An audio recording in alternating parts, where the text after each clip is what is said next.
Acts chapter 9, verse 6. Babasahin ko po, sundan nyo na lamang po na inyong mga mata. And he, trembling and astonished, said, Lord, what wilt thou have me to do? And the Lord said unto him, Arise and go into the city, and it shall be told thee what thou must do. And buksan po natin sa Matthew 26. Matthew 26, chapter 26 and verse 39. Matthew 26, verse 39, And he went a little farther and fell on his face and prayed, saying, O my Father, if it be possible, let this cup pass from me. Nevertheless, not as I will, but as thou wilt. Tayo po muna ay sandaling manalangin. Dakilang Diyos, mahal naming Ama, maraming salamat po sa pribilehiyo na kami po ay nasumpungan sa inyong tahanan. Salamat po sa pribilehiyong ito na kami po ay muli makakapag-aral ng inyong salita. Dalangin ko po, Panginoon, na ang inyong banal na Espiritu ay siyang kumilos at mangusap sa amin. Turuan niyo po kami, Panginoon, na tunay po na magkaroon ng total, complete, and unconditional obedience po, Panginoon, sa inyo. Maraming salamat po sa aming beloved Tate na patuloy po ninyong ginagamit para kami po ay pangunahan. Nawa, Panginoon, sa lahat ng aming pag-aaralan at gagawin, ang inyong pangalan lamang siyang maluwalhati at siyang maitaas. Ito po yung aming dalangin sa pangalan ni Jesus. Amen. Please be seated. Again, ako po ay nagpapasalamat sa ating pong beloved Tate for this privilege and opportunity. It is my prayer na sana po ay maging pagpapala po ako sa inyong gabing ito. Maraming salamat po sa inyong panalangin. So as my way of introduction, brethren, as we gather tonight seeking revival, we are reminded by our beloved Tate from the Word of God that true revival does not begin with emotion. Sinabi po niya sa atin yan, no? Nor excitement or even good intentions, but it begins with obedience. And our greatest example of perfect obedience is none other than the Lord Jesus Christ Himself. He never took a step outside the Father's will. From the manger to the cross, His life declared one message. Isa lamang po, no? Not my will, but thine be done. Yan po ang naging buhay po ng ating Panginoong Hesukristo. And we must return to the simple, powerful, life-changing truth that revival happens when God's people obey God's voice. Jesus obeyed perfectly so that we, His followers, might learn to obey faithfully. Yan po ang ginawa ng ating Panginoon, no? But first, let us examine ourselves. Tingnan po muna natin kasi I believe masasabi natin na in a way tayo po ay obedient sa Panginoon. Pero tunghayan po natin, no? Tama po ba yung ating pagsunod sa Kanya? There are types of obedience na akala natin tama, pero mali po sa harapan ng Panginoon. So tingnan po natin at tunghayan po natin at tingnan po natin sa atin pong mga sarili kung tayo po ba ay gumagampan ng ganito pong klaseng obedience. So first, meron po tayong tinatawag na selective or partial obedience. Ano po yan? Obeying only the commands we like or those that are convenient.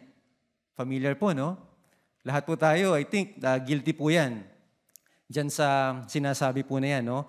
A form of delayed or incomplete surrender. Ang isang example po dyan, si King Saul obeyed partly but not completely. Doon po sa 1 Samuel 15, no?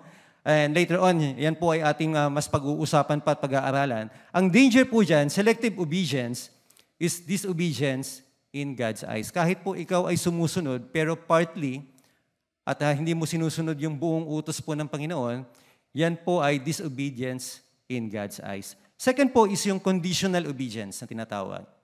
Tingnan po natin kung guilty din po tayo, no? Conditional obedience is obeying only if God meets our expectations or conditions. Yan po yung mga, Lord, I'll obey if, may kasunod po, no? May mga consequences. Ang example po niyan is si Jonah. Jonah obeyed only after discipline. At ang masama po dyan, ang conditional obedience, it puts our will above God's will. And then thirdly, makikita po natin yung delayed and reluctant obedience. knowing what God wants but postponing it. Sa dami po ng ating napag-aralan mula po sa ating beloved tate, alam po natin kung ano po ang will ng Panginoon sa atin. Pero pinopostpone po natin yan, di po ba? Dinedelay po natin. Obeying but with the wrong heart or wrong attitude. Then sabi nga po dyan, later, Lord, not now, doing God's will but complaining or dragging feet or with a grudging spirit. So ang katotohanan po na pinapakita po dito sa atin, delayed obedience is disobedience because it refuses God's timing. Then, fourthly, meron po tayong tinatawag na legalistic obedience. I think lahat din po tayo dito ay guilty. This one naman po is obeying externally but without love for God. Obedience rooted in rules, not relationship. Tulad po ng mga sumusunod ka pero hindi ka pa naman ligtas. Or hindi mo pa kilala ang Panginoon bilang iyong personal na tagapagligtas. No? So focus on appearance, ritual, service, or pleasing people. Ito din po ay guilty na kahit ikaw ay member ng MBBE, pwede kang maging guilty ng legalistic obedience. Pwedeng meron kang ministry. Ikaw ay member ng choir, member ng forte, ng usher, pero hindi ka naman ligtas. Hindi po ba? So isang example po dyan is yung Pharisees kept traditions but not the heart of God's law. Makikita po natin sa kanila yan. Very strict po sila. Very legalistic po ang kanila pong pagsunod sa ating pong Panginoon. And sometimes sa ating pong modern day, ay nangyayari din po sa atin yan, kahit hindi po tayo mga Pharisee, hindi po ba? And ang danger po dito is it produces spiritual pride. Not true holiness and not genuine service to the Lord. Yan po ang danger po sa legalistic obedience. And then fifthly, emotional obedience. Ano naman po ang emotional obedience? Obedient only when inspired or moved or emotionally steered. Ito po yung pag ikaw po ay na-rebuke sa preaching, di ba? Emotionally steered, ikaw ay susunod. Pero ito po ay pangsamantala lamang. Di ba? Pwedeng sa first week po, first Sunday, second Sunday, susunod ka sa ating beloved tate, sa tinuro po niya mula sa salita ng Diyos. Pero when the feeling fades, the obedience fades. And ang isang example po dyan is Peter said, I will never deny you, di ba? Panginoon pa po ang sinabihan po niya yan, but his emotions change. Yan po ang nangyayari po sa atin pag emotional lamang po tayo sumusunod. And then sixthly, meron pong magandang klase ng obedience. No? Sa akin pong mga nabanggit, ito po yung isa, unquestioning obedience. Obeying even when the command doesn't fully make sense. Di ba? Kahit po sa Bible, madami po tayong nakikita dito na inuutos ang Panginoon pero hindi po natin nauunawaan. Pero sabi nga po, God said it, I believe it, and that settles it. Trusting God's wisdom rather than our understanding. Kasi ang understanding po natin, maliit lang, maigsi lang, hindi po kamukha ng Panginoon. Hindi po lahat nauunawaan, pero kailangan mong panampalatayaan.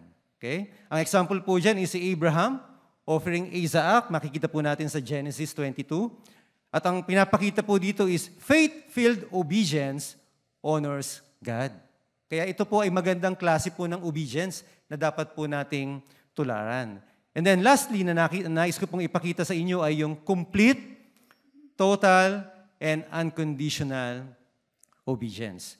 Meaning, obeying fully, immediately, joyfully, and without conditions. This is the obedience that brings revival, blessing, and God's power.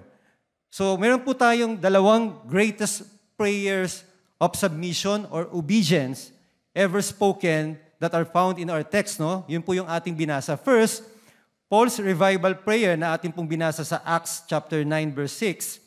Lord, what wilt thou have me to do? And then secondly, Christ's surrender prayer in Matthew 26:39, nevertheless, not as I will, but as thou wilt. One prayer was prayed by a man just beginning his Christian journey, tulad po ng mga bago po nating mga mananampalataya po na kasama natin tonight. And the other was prayed by the Son of God in the darkest hour of his earthly life. But both teach us the same truth. Ito po yung katotohanan na pinapakita po sa atin sa bersikulo po na ating binasa. No? Revival begins when God's people stop saying, my will, and start saying, thy will. Yan po yung pinapakita. Tonight, let us look deeply at these two prayers and let God bring us back to unquestioning, complete, total, unconditional, and loving obedience. Yan po ang kailangan po natin sa ating pong kapanahunan ngayon. So puntahan po natin ang ating pong mensahe sa gabing ito. First, makikita po natin obedience begins with a surrendered heart. Obedience begins with a surrendered heart. Kahit po 365 days pa tayo mag-attend ng ating pong revival, kahit hindi po 8 days lang, no? Sabi nga po, pag wala kang surrendered heart, ay wala pong revival. In Acts chapter 9, verse 3 to 5, we can see here the revelation of God that leads Paul to obedience. Hindi ko na po kikwento kasi kinuwento na po ng ating beloved tate, napakaganda, talagang nakakaiyak po, no? At napakaganda ng kanyang illustration, ang pagpapakita po niya at yung pong pag-summarize po niya sa buhay ni Saul, nung dating hindi pa siya nakakilala sa ating Panginoon, na naging Paul, no? So, Paul was proud, religious, educated, and zealous, yet spiritually blind. Tulad din po siya natin. Wala po tayong pinagkaiba. Nung tayo po ay wala pa sa Panginoon, hindi po ba? Para din po tayong si Paul na feeling natin, akala natin na lahat ng ginagawa natin para sa Panginoon ay tama. Hindi po ba? It took a personal encounter with the Lord to break him. Tulad din po na nangyari sa atin. And what did Paul say? He didn't argue, he didn't negotiate, and he didn't make excuses. His first words were, Lord, what wilt thou have me to do? Napakahalaga po nung salita po na yan, no? Kaya pinapaulit-ulit ko. Revival will not start by asking, Lord, what can you do for me? Pero kung titingnan po natin, balikan natin ang ating pong nakaraan nung tayo naligtas. Parang ito po ang sinasabi natin sa Panginoon Hindi po yung sinabi ni Paul. Or, Lord, how can you bless my plans? Hindi po ba? Naligtas ka pero ito ang tanong mo sa Panginoon. Selfish pa din po, no? A revived believer asks, Lord, what do you want from my life? Lord, what can I do to serve and worship Thee? Yan po ang dapat na ating tinatanong sa ating pong Panginoon, no? Bilang mananampalataya.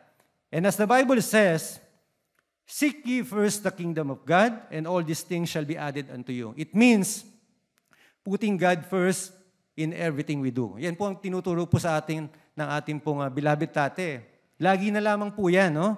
By seeking God's kingdom, the Lord commanded us to be obedient in soul winning. No? Matthew 28, verse 19 to 20, sinabi diyan, Go, ye therefore, and teach all nations. Yan po ang command sa atin. Tinuruan din po tayo o inutusan din po tayo ng Panginoon to be a cheerful giver.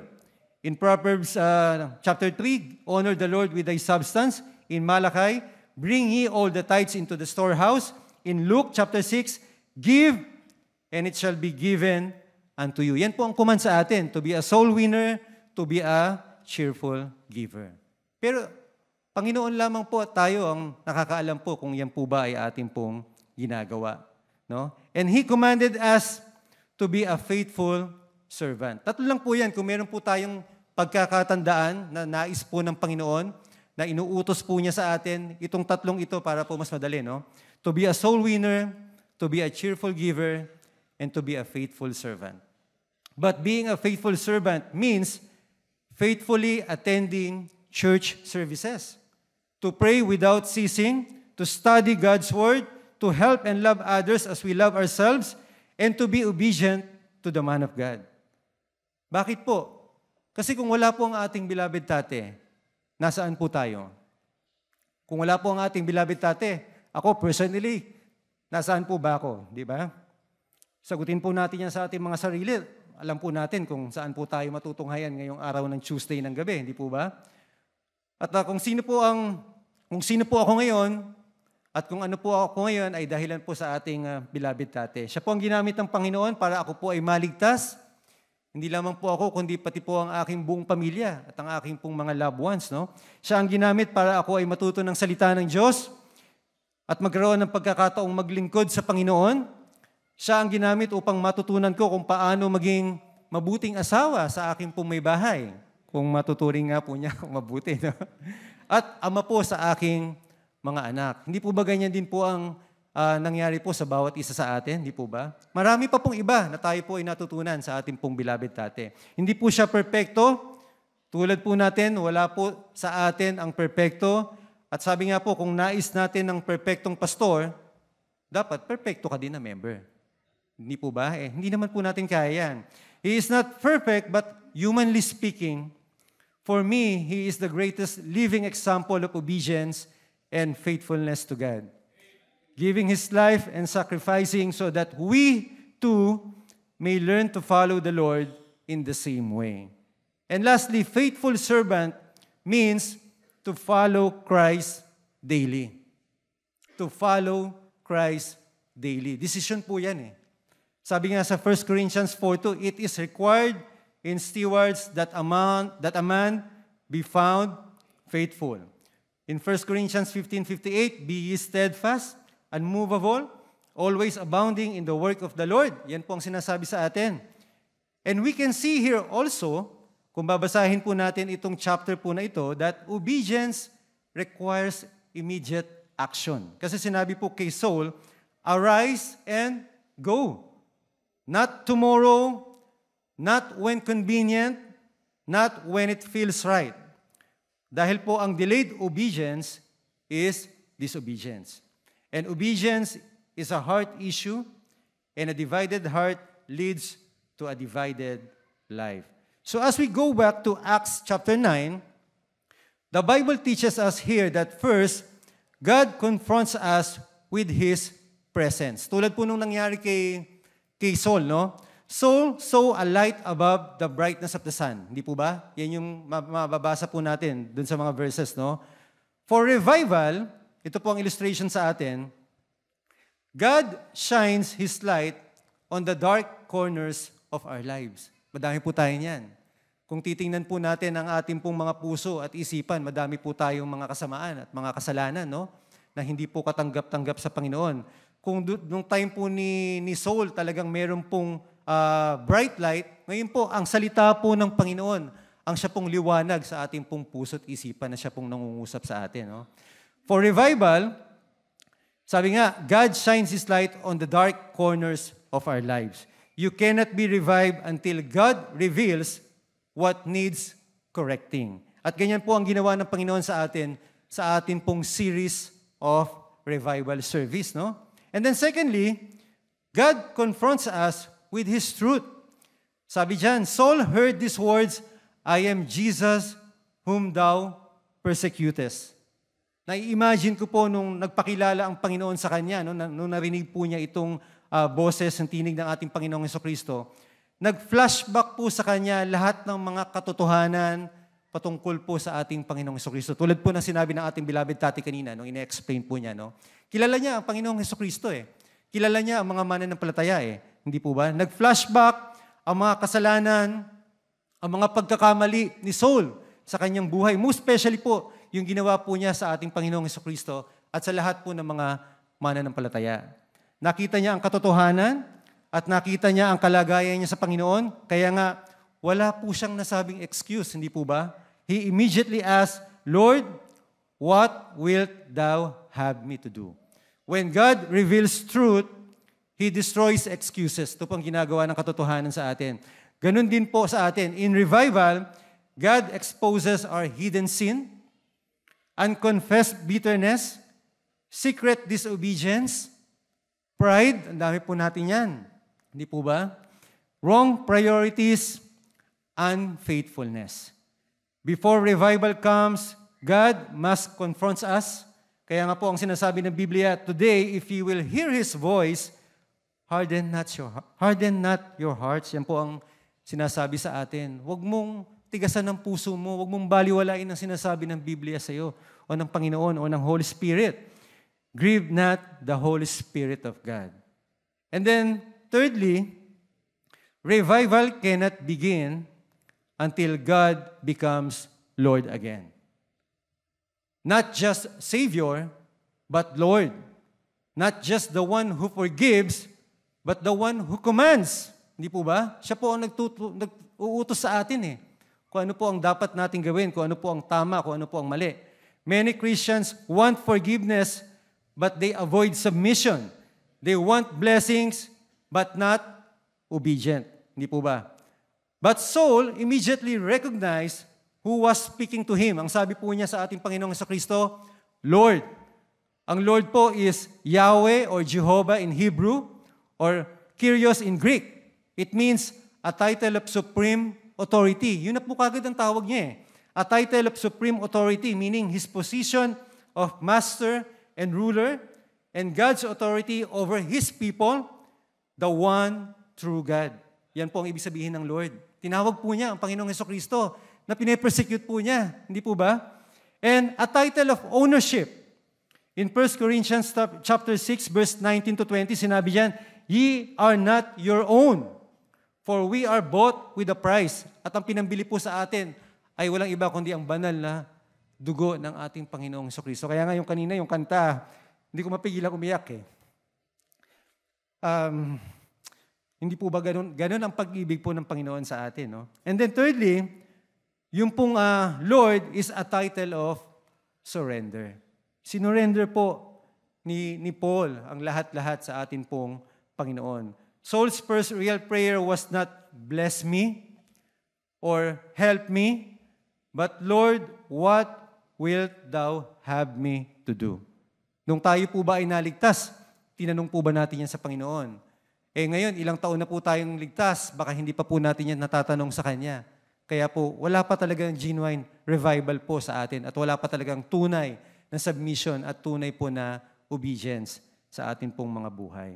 Lord, what wilt thou have me to do? This is the language of a revived heart. And then secondly, makikita po natin, obedience requires the death of self-will. In Matthew 26, verse 39, Nevertheless, not as I will, but as thou wilt. Ang Panginoong Jesucristo na po, ang ating tagapagligtas, ang siya pong nagsasalita po dito, no? In Gethsemane, we see the highest example of obedience. Jesus Christ, in His humanity, expresses the pain of the moment. Kasi tao pa po siya noon Tao siya that time. Sabi po niya, Oh my Father, if it be possible, let this cup pass from me. Di po ba? Yan po ang kanyang pinapanalangin. It was honest. It was real. It was the language of grief. Kasi alam po niya kung ano po ang mangyayari sa kanya, kung ano po ang kanyang kakaharapin. But he ended the prayer with perfect submission. Sabi niya, Nevertheless, not as I will, but as thou wilt. We can see here that first, Jesus shows us that obedience is not proven when it is easy. Hindi po ba? Jesus shows us that obedience is not proven when it is easy. Obedience is proven in the garden. Doon po siya nanalangin. Hindi po madali ang manalangin sa garden. Dito nga po sa atin, nananalangin na po tayo sa ating sanctuary. Hirap pa po ang ating mga karamihan na pumunta para po manalangin, hindi po ba? Pero siya po ay nananalangin sa garden. Pinakita po niya doon ang kanya pong submission sa ating pong Panginoon. And obedience is proven in suffering. Kahit alam po ng ating Panginoong Jesucristo ang kanyang magiging pasakit, sumunod siya. And obedience is proven when our will is crossed. Sabi nga po pag tinanong mo yung mga nag-a-attend po ng Tuesday, ng Thursday, ng Friday, ng Sunday morning and Sunday evening, madali po ba mag-attend? Pag ikaw ay consistently nag-a-attend sa lahat ng ating mga church services? Hindi, di po ba? Hindi madali ang mag-attend, lalo na kung galing ka po sa malayong lugar. Pero ang sabi po sa Hebrews 10:25, not forsaking the assembling of ourselves together. Yan po ang command sa atin eh. So kahit hindi po madali, kahit po mahirap, sabi nga po ng ating beloved tate, dapat ay mayroon pong sakripisyo kung nais po ninyong sumamba sa ating Panginoon. Di po ba? Hindi kailangan ikaw ay komportable para ikaw ay sumamba at sumunod sa Kanya. Gayun din po, obedience requires consistency and commitment. Yan po ang pinapakita sa atin. Madali ba ang magbigay ng offerings? Yung ating pong, especially yung ating pong sacrificial offering, madali po ba? Madalas din po, hindi. Sabi nga po ng ating beloved tate, kapag hindi ka nasasaktan sa giving mo, hindi ka nagbibigay. Or hindi ka nagbibigay ng tama. Kaya hindi po madaling magbigay. But giving is one of the clearest reflection of a believer's spiritual maturity. That's why the question is, are you spiritually matured?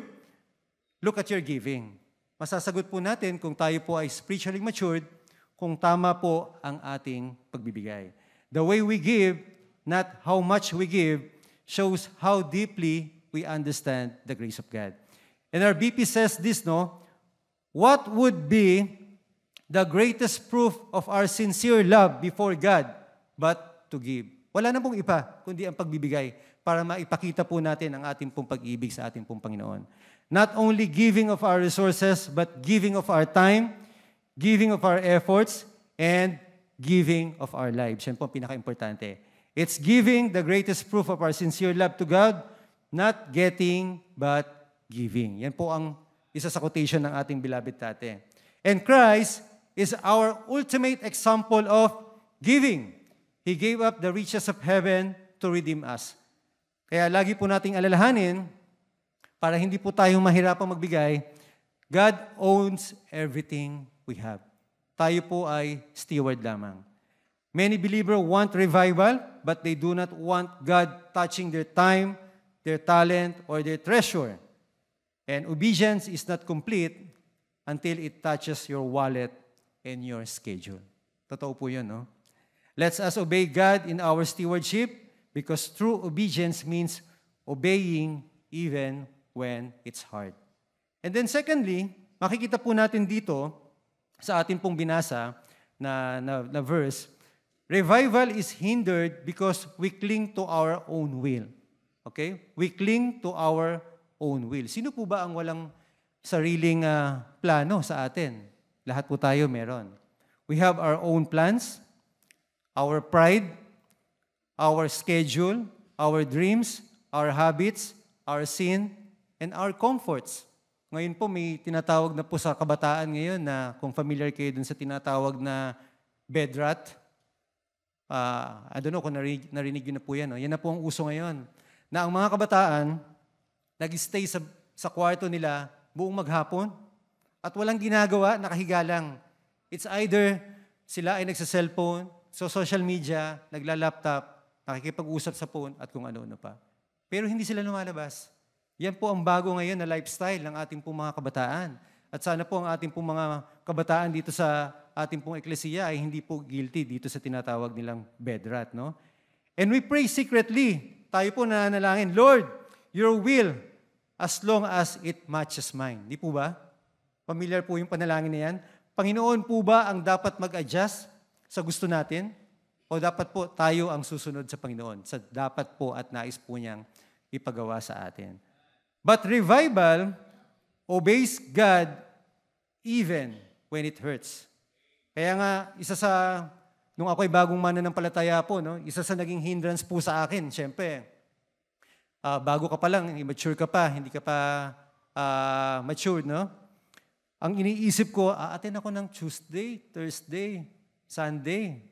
Lord, paano na yung mga barkada ko? Di ba? Nasanay ka, nakasama mo ang barkada mo everyday. Paano na yung mga gimmick namin? Paano na pag nalaman nila na baptist ako? Baka iwanan nila ako. Nung bata po ako, college ako, isa yan sa hindrances sa pagiging faithful ko eh.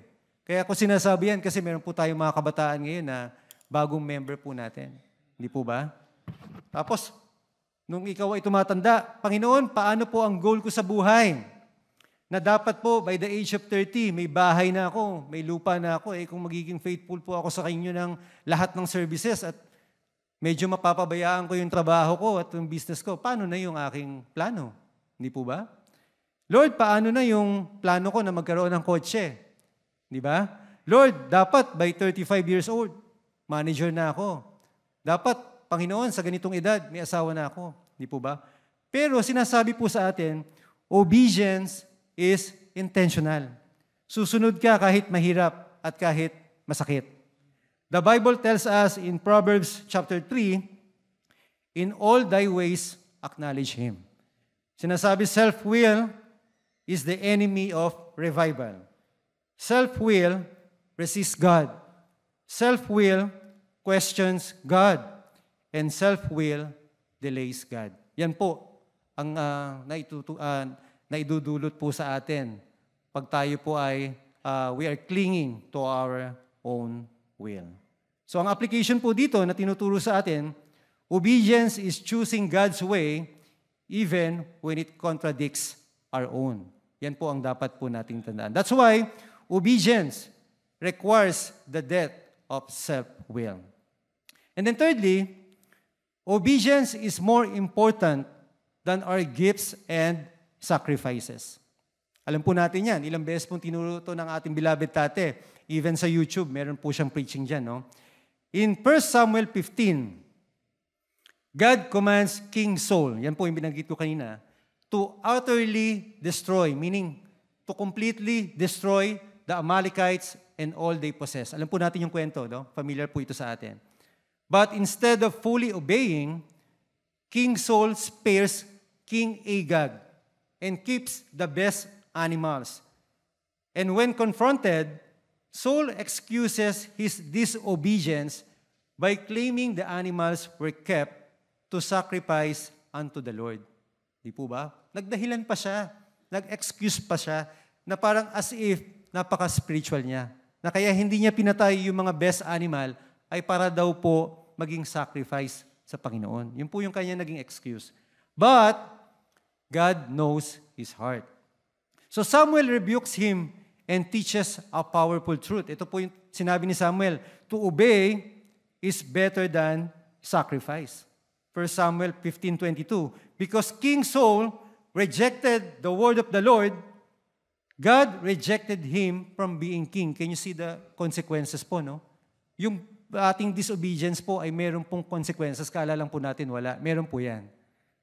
And then King Saul's partial obedience was counted as disobedience and rebellion. Tayo din po, pag hindi po tayo sumusunod fully sa ating pong Panginoon, completely, tayo po ay as if rebellion po sa ating Panginoon. Why? Because God deserves complete obedience. Saul obeyed some of God's command, but partial obedience is still disobedience. Madalas, ganyan din po tayo sa ating pong Panginoon. And Saul disguised disobedience as worship. But God sees the heart. Mamaya, papakita ko po sa inyo kung ano po ang relasyon po niyan sa atin, no, sa ating modern day. Saul disguised disobedience as worship. And disobedience leads to consequences. Saul lost God's favor and his kingdom because he rejected God's word. Sino po ba sa atin ang magnanais na mawala sa atin ang favor ng Panginoon? Hindi po ba? Nakakatakot po yan. So ito po ang reminder po sa ating lahat, no? Giving utmost important to our studies, sa inyong pag-aaral. Talagang nagbibigay ka ng importansya. Or sa iyong career, or sa iyong business, rather than fully obeying God, justifying that through your success, sasabihin mo, pag naman ako ay nagtagumpay sa pag-aaral ko, mapupuri ko naman ng Panginoon eh. Siya naman ang maluluwalhati eh. Or justifying through your giving. Kaya naman ako nagtatrabaho, nag-overtime, di ako nakaka-attend kasi magbibigay naman ako sa offering eh. Hindi po ba? Or i-justify mo through your sacrifices na you are honoring God. Na yung, sabi nga ng ating beloved tate, na yung makaka-attend ka naman, pero ginagawa mong excuse ang studies, ang iyong work, ang business mo para hindi ka mag-attend. That is disobedience to God. And the Lord knows your heart. At ang sabi nga ng ating beloved tate, and I quote, kung naniniwala ka na galing sa Panginoon ang trabaho mo, bakit ka natatakot na mag-absent?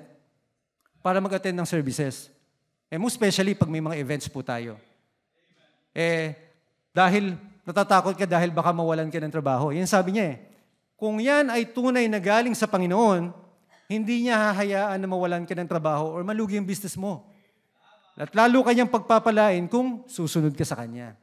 Yan po ang laging tumitimo sa isip ko pag may mga pagkakataon na ginagamit kong excuse ang business o ang trabaho para hindi po mag-attend sa church. Hindi po ba? Hindi magbibigay ang Diyos ng isang bagay kahit akala natin blessing yan na maglalayo sa iyo sa Panginoon. Kaya nga po pag meron tayo na kahit na ano pa yan na nasa ating kamay, nakala natin blessing, pero yan po ay naglalayo sa atin sa Panginoon, hindi po galing sa Panginoon yan. Yan po ang tinuturo po sa atin ng ating beloved tate. If our gifts and sacrifices responds to our obedience to God, itong sabi po niya, then God is very much pleased with that. Let us remember that blessings are still dependent on our obedience to God. And then thirdly, ito po ang huling point ko, no? Obedience leads to a life of purpose and power. Makikita po natin dito, unang-una, Paul's surrender unlocked God's purpose for his life. Hindi lang ang purpose niya is tugisin ang mga mananampalataya, di ba? I-persecute sila. Hindi lamang po yun Saul of Tarsus became a missionary. He became a preacher, a church planter, the writer of scripture, a defender of the faith. Kita niyo kung anong ginawa sa kanya ng Panginoon nung siya ay sumunod sa ating Panginoon. No? A surrendered heart became a mighty instrument. Ang isang example po niyan, hindi na po tayo lalayo, ang ating pong beloved tate. He is our Paul in our generation today. Siya po, wala nang iba. That's why we should practice obedience and trust in the servant of God.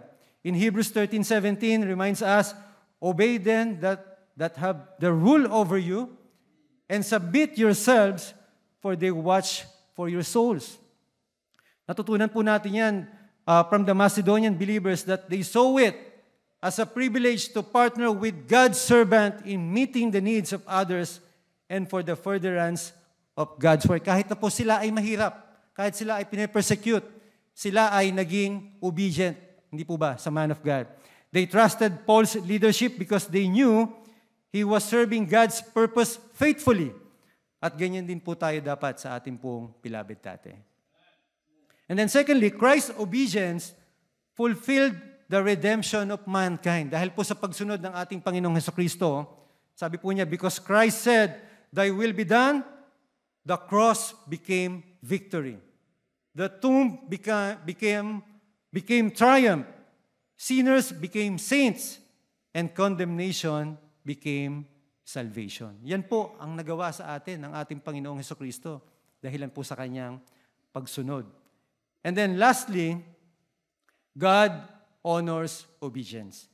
In Deuteronomy chapter 11, ang sabi, a blessing if you obey the commandments of the Lord your God. Joshua 1:8, for then thou shalt make thy way prosperous, and then thou shalt have good success. Pinakita po sa atin ng ating beloved tate ang difference ng worldly success versus godly success. Alam po natin yan, may preaching po ang ating beloved tate. At pag tayo po ay susunod sa ating pong Panginoon, tayo po ay bibigyan niya ng good and godly success. You may have talent, but without obedience, you will not have power. Wala po ang paggabay sa ng Panginoon. No? You may have ability, but without obedience, you will not have anointing. You may have plans, but without obedience, you will miss God's purpose. Obedience brings blessing, obedience brings direction, and obedience brings revival. Sa ating pong pagtatapos, revival begins with 2 prayers. Ano po yun? Una, yung Paul's prayer of obedience, Lord, what wilt thou have me to do? And secondly, Christ's prayer of submission, not as I will, but as thou wilt. The greatest mark of a revived believer is not how loudly he sings, not how much he knows, or how talented he is, but how fully he obeys. Tonight, God is asking us to obey Him. Let's pray. Dakilang Diyos, mahal naming Ama, salamat po sa mensaheng ito. Salamat po, Panginoon, sa kapahayagan ng inyong salita. Dalangin ko po na patuloy po kayong mangusap sa amin at tunay nga po, masumpungan niyo po kami at makita niyo po na kami po ay tunay na sumusunod, Panginoon, sa inyo. Maraming salamat po. Purihin po ang inyong pangalan lamang. Ito po ay aming dalangin sa pangalan ni Jesus. Amen.